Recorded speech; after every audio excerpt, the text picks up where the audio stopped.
이번 이야기는 2시의 주계다. 흰 양산.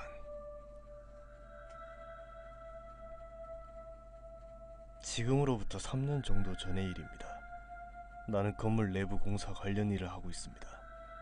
회사에는 사장과 나 그리고 동료 2명이 전부여서 모두 꽤 친한 편입니다. 그래서 우리는 일이 없어 한가한 날이면 자주 스키를 타곤 합니다.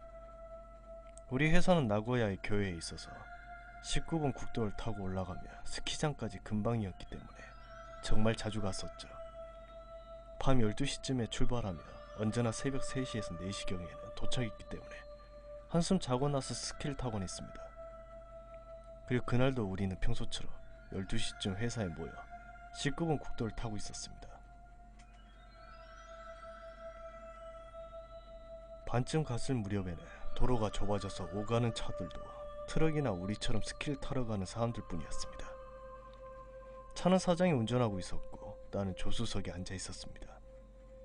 그리고 뒷좌석에는 동료 K와 Y가 있었습니다. 우린 잔뜩 신이 나서 아이들처럼 떠들고 있었죠. 그런데 문득 사장이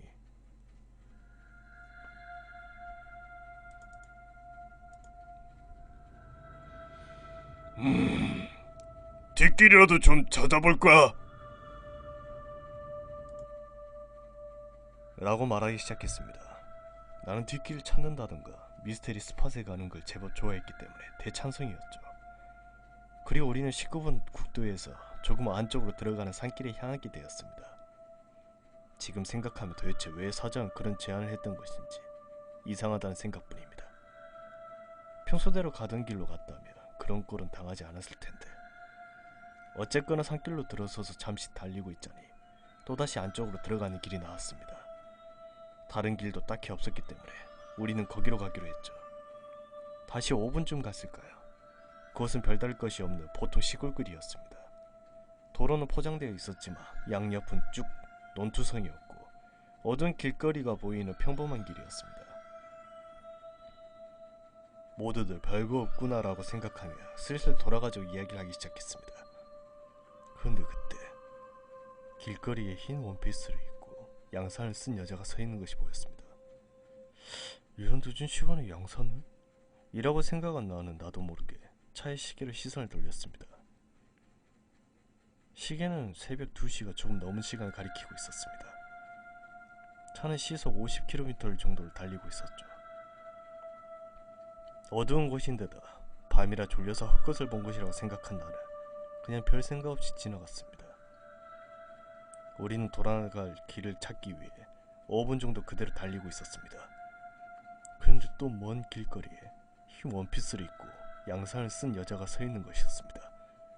그 여자는 짧은 머리를 한 채 천백한 얼굴로 우리 쪽을 바라보고 있었습니다. 어두운 길거리였기 때문에 마치 여자가 혼자 둥 떠 있는 것 같은 모습이었죠. 무서워진 나는 운전하고 있는 사장을 바라보았습니다. 그런데 사장 역시 나를 바라보고 있었습니다.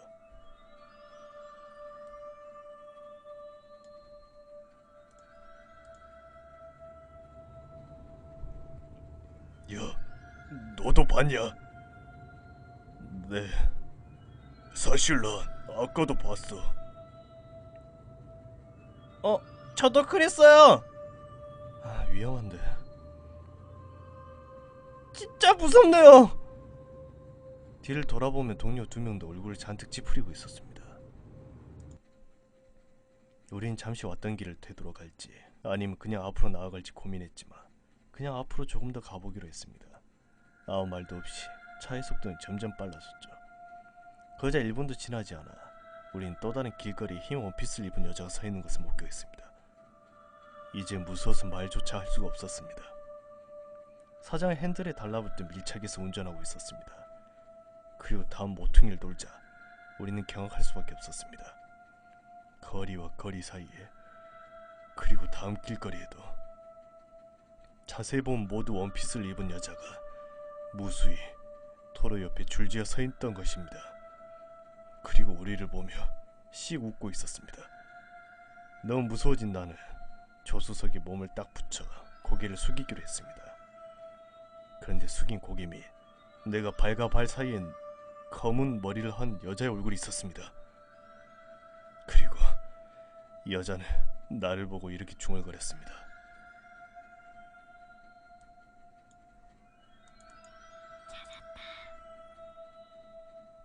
난 너무 무서워 그대로 정신을 잃고 말았습니다. 정신을 차렸을 때 우리들은 정신을 잃고 있었고 차는 그들의 논두렁에 처박혀 있었습니다. 다행히 남자 4명이었기 때문에 차를 꺼낼 수는 있었지만 그날은 스키고 뭐고 그냥 돌아올 수밖에 없었습니다. 회사에 돌아와 짐을 정리하고 있는데 갑자기 K가